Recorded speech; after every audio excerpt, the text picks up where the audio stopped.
Hello hello hello students, कैसे हैं आप सभी। आशा आप सभी अच्छे होंगे। तो मैं भी अच्छी हूँ। स्वागत है आप सभी का राधिका यादव क्लासेस में। ठीक है, तो पिछले शॉर्ट में हमने चैप्टर 3 ग्रेविटेशन क्लियर कर लिया था। आज आप सभी को अच्छे से समझ आ गया होगा।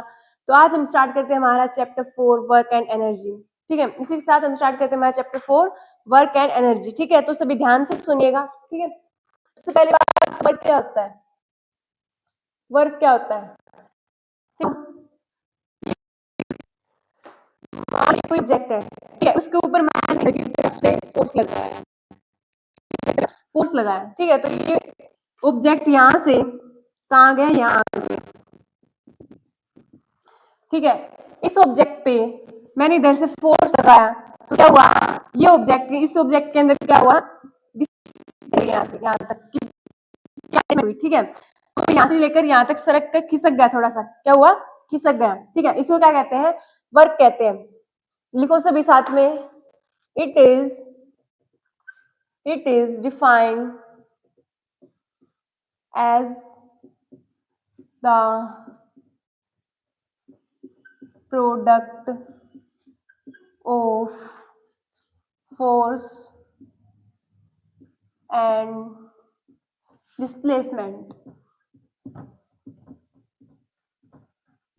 ठीक है, इतनी बात सभी को समझ में आई। आपने इधर से इधर की तरफ से फोर्स लगाया इस ऑब्जेक्ट पे। ठीक है, और ये आपने जो चाहा था वही हो गया। इधर से फोर्स लगाया तो क्या हुआ, ये इधर की तरफ खिसक भी गया। ठीक है, जो आपने यहाँ पे फोर्स लगाया, आप चाहते थे कि आगे की तरफ मूव करे, खिसक जाएगा एक तरफ, तो क्या हुआ, आपने यहाँ से फोर्स लगाया और ये क्या हुआ, ऑब्जेक्ट कैसा जो आगे के ऊपर आगे की तरफ खिसक गया। ठीक है, तो इसको क्या कहते हैं, वर्क कहते हैं। वर्क की डेफिनेशन से भी नोट कर लो, it is defined as the product of force and displacement. Note कर लो सभी। ठीक है, सभी नोट कर लेंगे।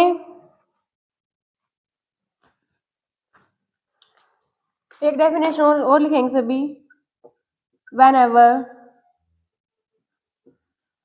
we a force applied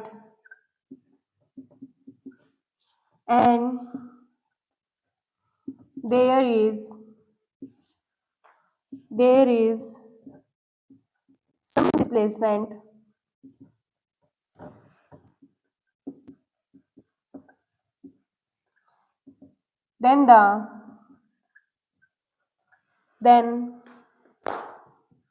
the work is said to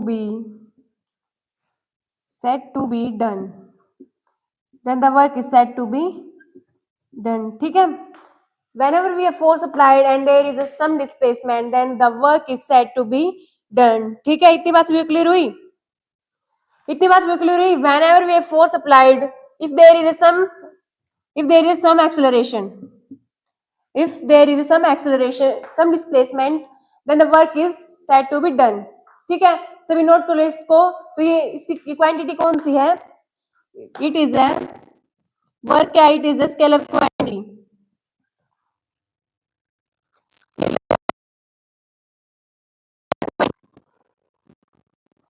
work क्या, एक स्केलर क्वांटिटी है। ठीक है, एक इसकी यूनिट क्या होती है, यूनिट ऑफ वर्क इसका है न्यूटन मीटर। ठीक है, एक और ऐसा यूनिट होती है इसकी, ऐसा यूनिट होती है इसकी एक और, क्या हो सकती है, आप बताओगे सभी। ऐसा यूनिट ऑफ वर्क क्या होती है। ठीक है, सभी बताओ मेरे को एक बार, ऐसा यूनिट ऑफ वर्क इज, ऐसा यूनिट ऑफ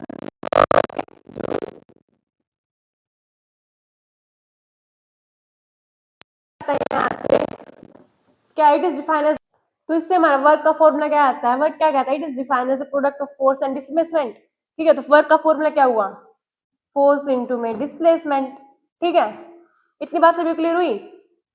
वर्क क्या होता है, defined as the product of force and displacement. Work का फॉर्मूला होगा फोर्स इनटू डिस्प्लेसमेंट। ठीक है, यूनिट ऑफ वर्क क्या होती है, एक न्यूटन मीटर, और ऐसा यूनिट ऑफ वर्क इज एक होती है न्यूटन मीटर। ठीक है, और एक होती है जूल। ठीक है, और इसकी ये क्वांटिटी कौन सी है, it is a scalar quantity. ठीक है, उसके बाद पढ़ेंगे हम वर्क के कितने टाइप होते हैं, वर्क के। ठीक है,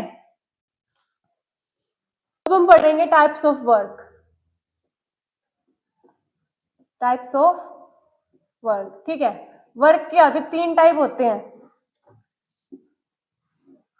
पॉजिटिव वर्क,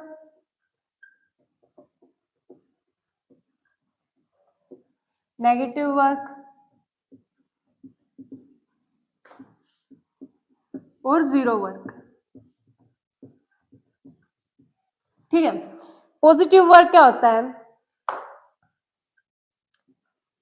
मान लो ये कोई ऑब्जेक्ट है, ठीक है, उसके ऊपर मैंने क्या किया, इधर की तरफ से क्या लगाई, फोर्स लगाई, ठीक है।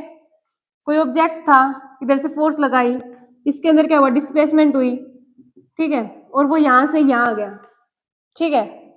तो क्या हुआ, फोर्स भी इधर की तरफ लगा और डिस्प्लेसमेंट भी इधर की तरफ लगी। जब सेम डायरेक्शन में फोर्स और डिस्प्लेसमेंट लगते हैं तो क्या होगा, वहां पे एंगल कितना होगा, जीरो होगा, ठीक है। एंगल कितना होगा यहाँ पे, जीरो होगा। जब एंगल जीरो आ जाए फोर्स में तो उसको क्या कहते हैं, पॉजिटिव वर्क कहते हैं। जिधर की तरफ हमने फोर्स लगाया उधर की तरफ ही डिस्प्लेसमेंट हुआ तो उसको क्या कहेंगे हम, पॉजिटिव वर्क कहेंगे, ठीक है। इतनी बात से भी समझ में आ गई, ठीक है। तो पॉजिटिव वर्क का फॉर्मूला क्या होता है, डिस्प्लेसमेंट। पॉजिटिव वर्क का क्या फॉर्मूला होता है, एफ एस, ठीक है। पॉजिटिव वर्क सभी को समझ में आ गया। नेगेटिव वर्क क्या होता है, जब मान लो कोई ऑब्जेक्ट है ये, ठीक है, इधर की तरफ से लगाया फोर्स, इधर की तरफ से क्या लगाया मैंने, फोर्स, और इधर से ऊपर से पहले से ही इधर की तरफ क्या लग रहा है, इधर की तरफ से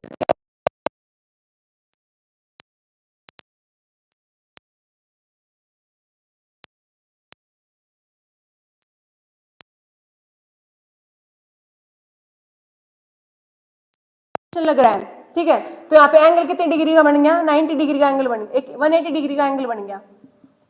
कितने डिग्री का एंगल बन गया, 180 डिग्री का, ठीक है। फोर्स ऑफ फ्रिक्शन उधर की तरफ फोर्स लगा रहा है और यहाँ डिस्प्लेसमेंट किधर हुई, इधर की तरफ हुई है, तो कितना हो गया, 180 डिग्री का एंगल बन गया, ठीक है। तो इसको क्या कहते हैं हम, नेगेटिव वर्क कहते हैं, ठीक है। क्या कहते हैं, नेगेटिव वर्क कहते हैं। तो इस नेगेटिव वर्क का फॉर्मूला क्या आता है, नेगेटिव वर्क में नेगेटिव वर्क का फॉर्मूला क्या आता है, माइनस एफ एस, ठीक है। क्लियर हुई बात सभी को, बात क्लियर होगी सभी को। उसके बाद आता है जीरो वर्क, ठीक है। उसके बाद क्या आता है, जीरो वर्क आता है, ठीक है।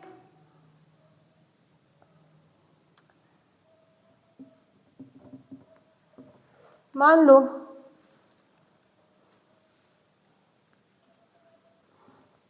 कोई ऑब्जेक्ट था, ठीक है, इधर से क्या लग रहा है, उसके ऊपर फोर्स ऑफ ग्रेविटी लग रहा है, ठीक है। फोर्स ऑफ ग्रेविटी लग रहा है। फोर्स ऑफ ग्रेविटी क्या जाता है कि ये ऑब्जेक्ट नीचे की तरफ, फोर्स ऑफ ग्रेविटी क्या कर रहा है, ऑब्जेक्ट को नीचे की तरफ खींच रहा है, ठीक है। तो क्या हो रहा है कि ऑब्जेक्ट ना नीचे की तरफ जा रहा है ना ऊपर की तरफ, डिस्प्लेसमेंट हो रहा है। तो एंगल कितनी डिग्री का बन रहा है, यहाँ पे 90 डिग्री का एंगल बन रहा है यहाँ पे, ठीक है। इसी को क्या कहते हैं, जीरो वर्क कहते हैं। आई बात समझ में, इसको क्या कहते हैं वर्क का फॉर्मूला क्या होता है, एफ एस। तो डिस्प्लेसमेंट क्या है यहाँ पे, जीरो होगी, 90 डिग्री डिस्प्लेसमेंट क्या होगी, जीरो होगी, तो वर्क भी क्या है, जीरो है, ठीक है। समझ में आ गई बात सभी को। पॉजिटिव वर्क में हमने इधर से फोर्स लगाया और डिस्प्लेसमेंट भी इधर ही हुई, फोर्स भी इधर डिस्प्लेसमेंट भी इधर, एंगल कितने डिग्री का बना, 0 डिग्री का, ठीक है। तो ये था पॉजिटिव वर्क। नेगेटिव वर्क क्या होता है, इधर से उसके ऊपर फोर्स ऑफ फ्रिक्शन लग रहा था, इधर डिस्प्लेसमेंट हो रहा है, तो कितने डिग्री का एंगल बन रहा है, 180 डिग्री का एंगल बन रहा है, ठीक है। तो यहाँ पे क्या है, नेगेटिव फोर्स, नेगेटिव वर्क है। तो वर्क का फॉर्मूला यहाँ से नेगेटिव फोर्स इंटू में डिस्प्लेसमेंट हो गया, ठीक है। उसके बाद आता है जीरो वर्क। जीरो वर्क में क्या हो रहा है यहाँ पे कि यहाँ पे नीचे से ये कोई ऑब्जेक्ट है, इसके नीचे से क्या हो रहा है, फोर्स ऑफ ग्रेविटी लग रहा है, ठीक है। ग्रेविटी क्या कर रही है, उसको नीचे की तरफ खींच रही है, ठीक है, और डिस्प्लेसमेंट इधर हो रहा है। तो कितने डिग्री का एंगल बन रहा है यहाँ पे, 90 डिग्री का एंगल बन रहा है, ठीक है। तो यहाँ पे फोर्स वर्क कितना होता है, work is done by zero, ठीक है। वर्क कितना आ गया हमारे यहाँ पे, जीरो आ गया। जीरो वर्क ये होता है। नेगेटिव वर्क, पॉजिटिव वर्क आप सभी को समझ में आ गए होंगे, ठीक है। उसके बाद हमारा अगला टॉपिक है एनर्जी। क्या क्या है हमारा अगला टॉपिक, एनर्जी, ठीक है। एनर्जी क्या है, basically energy work, change in work is called energy, ठीक है। बेसिकली एनर्जी क्या है, change in work is called energy, sorry, work, ठीक है। वर्क क्या है, change in work is called energy, sorry, work, ठीक है। बेसिकली एनर्जी क्या है, change in work is called energy, sorry, work, ठीक है। बेसिकली एनर्जी क्या है, change in work is called energy, sorry, work, ठीक है। ठीक है, वर्क इज इक्वल है चेंज इन एनर्जी। ठीक है, वर्क बेसिकली वर्क क्या होता है, चेंज इन एनर्जी होता है। ठीक है, तो सबसे पहली बात एनर्जी क्या होती है, energy is the capacity to do work. Energy is the capacity to do work. ठीक है, कई बार जब पापा आपके बाहर से काम करके आते, ड्यूटी पे से आते, तो क्या करते हैं वो कि एनर्जी खत्म हो गई आज, तो कई बार कहते होंगे, सुना हो आपने, क्या कहते हैं कि एनर्जी खत्म हो गई, बहुत ज्यादा थक गए हो, टायर्ड हो गए हैं। ठीक है, तो उसमें क्या होता है कि energy is capacity to do work. Energy क्या है, एक कैपेसिटी है काम करने की। एनर्जी क्या है, एक काम करने की कैपेसिटी है। ठीक है, काम करने की कैपेसिटी को ही हम क्या कहते हैं, एनर्जी कहते हैं। ठीक है, जैसे कि कई बार हम कहते हैं कि बिल्कुल एनर्जी खत्म हो गई, उठा भी नहीं जा रहा मुझसे। ठीक है, तो हम काम कैसे करेंगे, उठा ही नहीं जा रहा, तो एनर्जी खत्म हो गई। ठीक है, तो उसको क्या कहते हैं, energy is capacity to do work. ठीक है, काम करने की कैपेसिटी को क्या कहते हैं हम, एनर्जी कहते हैं। ठीक है, एनर्जी क्या है, एक स्केलर क्वांटिटी है। एनर्जी क्या है, एक एनर्जी इज स्केलर क्वांटिटी। ठीक है, ऐसा यूनिट क्या है, ऐसा यूनिट क्या होगी, वर्क की ऐसा यूनिट क्या है, जूल। तो ऐसा यूनिट ऑफ एनर्जी इज बताओ सभी, joule. SI unit of energy is joule. ठीक है, energy is the capacity to do work. SI unit क्या है, जूल है। ठीक है, और सीजीएस यूनिट यहाँ पे, सीजीएस यूनिट क्या होती है जर्क। इसके बाद डिटेल में आप क्लास 11th में पढ़ेंगे, बट अभी आप यहाँ पे बस ये लिख लो, सीजीएस यूनिट क्या होती है, एनर्जी की, जर्क। ठीक है, एनर्जी सबको समझ में आ गया। एनर्जी क्या है, energy is the capacity to do work. ठीक है, energy is a scalar quantity. ठीक है, SI unit of energy is joule. CGS unit क्या है, जर्क। ठीक है, वर्क क्या होता है, चेंज इन एनर्जी होता है। ठीक है, आगे बात समझ में सभी को। ठीक है, उसके बाद हम पढ़ेंगे types of energy, forms of energy. ठीक है,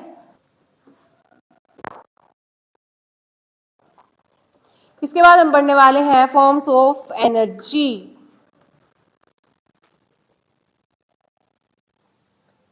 forms of energy, basically energy के तो बहुत सारे टाइप होते हैं। सोलर एनर्जी हो गया, सोलर एनर्जी होगा,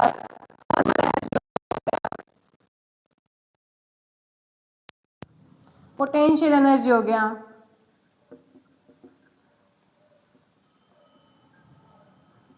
पोटेंशियल एनर्जी हो गया, काइनेटिक एनर्जी हो गया।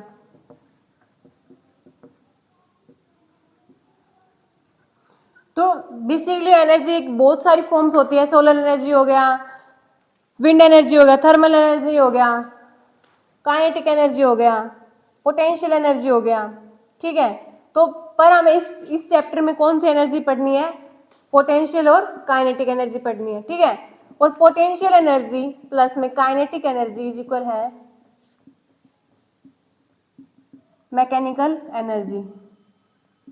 ठीक है, पोटेंशियल एनर्जी प्लस में काइनेटिक एनर्जी इज इक्वल है मैकेनिकल एनर्जी। ठीक है, इस चैप्टर में हमें बेसिकली क्या पढ़ना है, पोटेंशियल एनर्जी और काइनेटिक एनर्जी। ठीक है, तो सबसे पहली बात काइनेटिक एनर्जी। काइनेटिक एनर्जी, ठीक है, काइनेटिक एनर्जी क्या होती है, the energy possessed by an object due to its motion is called kinetic energy. लिखो सभी, the energy and due to its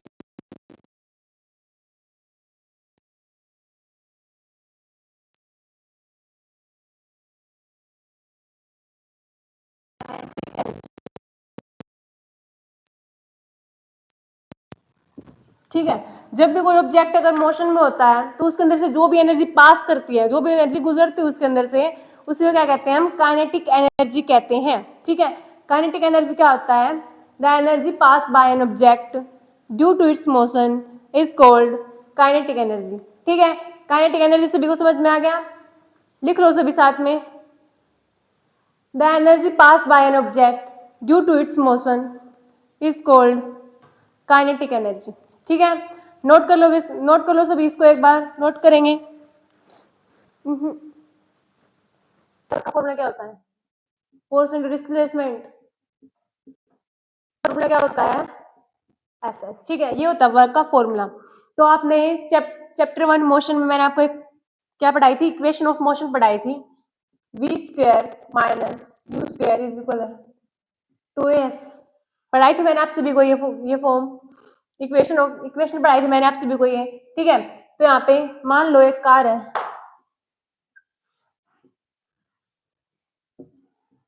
ठीक है, इनिशियल वेलोसिटी इसकी क्या है, u है। ठीक है, डिस्प्लेसमेंट हुआ, फाइनल वेलोसिटी क्या है इसकी, मान लो 1 मिनट के लिए फाइनल वेलोसिटी क्या है, v है। ठीक है, और इसके बीच में क्या हुआ, कुछ डिस्प्लेसमेंट हुई तो एक्सेलरेशन भी हुआ होगा। ठीक है, तो इनिशियल वेलोसिटी क्या है इसकी यहाँ पे, तो यहाँ पे क्या है, इनिशियल वेलोसिटी क्या है, 0 है। ठीक है, तो यहाँ पे v स्क्वायर, ठीक है, इज इक्वल है u स्क्वायर, मतलब क्या है यहाँ पे, ये क्या है, 0 है। ठीक है, तो v square plus v square बराबर है 2as। ठीक है, इतनी बात सभी क्लियर हुई। तो यहाँ पे 2 इधर क्या मल्टीप्लाई में है, तो क्या होगा, v स्क्वायर अपॉन में 2a इज इक्वल है s, डिस्प्लेसमेंट की वैल्यू आ गई।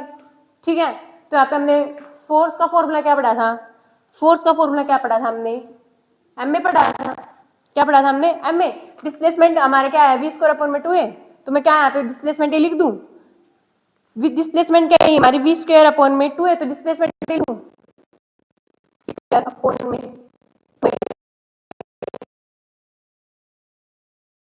a से a कैंसिल हो गया।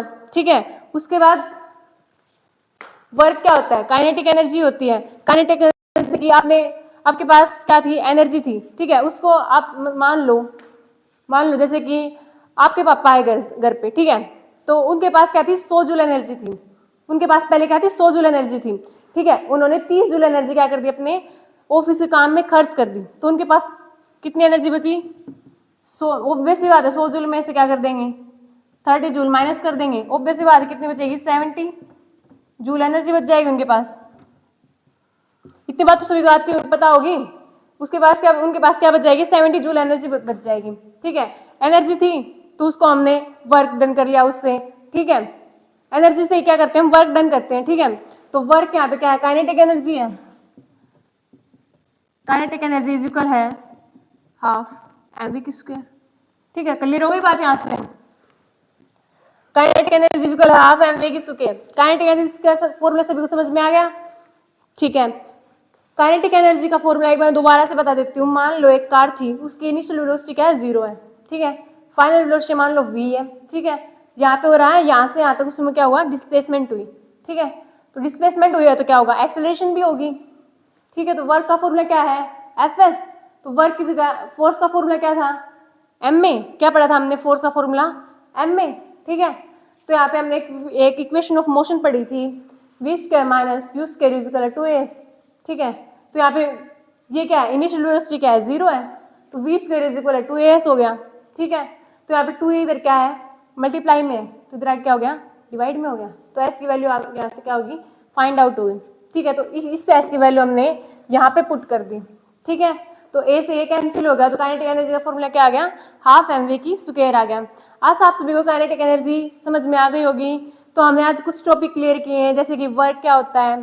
ठीक है, और फिर हमने पढ़ा था वर्क, पढ़ा था हमने, पढ़ा था टाइप्स ऑफ वर्क, फिर एनर्जी, फॉर्म्स ऑफ एनर्जी। अब क्या पढ़ा हमने, काइनेटिक एनर्जी। ठीक है, तो आज आप सभी को सभी सब टॉपिक समझ में आ गए होंगे। ठीक है, तो first chapter, second chapter, third chapter मैं समझूंगी यहाँ पे। ठीक है, और फोर्थ चैप्टर क्या हो गया हमारा, हाफ चैप्टर हो गया है, ठीक है। सभी नोट्स साथ साथ में बनाते रहना, ताकि क्या हो कि आपके जो एग्जाम हो, जब एग्जाम आके तो क्या हो करो आप अच्छे से प्रिपरेशन कर सको, ठीक है। तो इसी के साथ हम हमारा लेक्चर खत्म, तो मिलते हैं नेक्स्ट वीडियो में। Bye bye, see you all of you.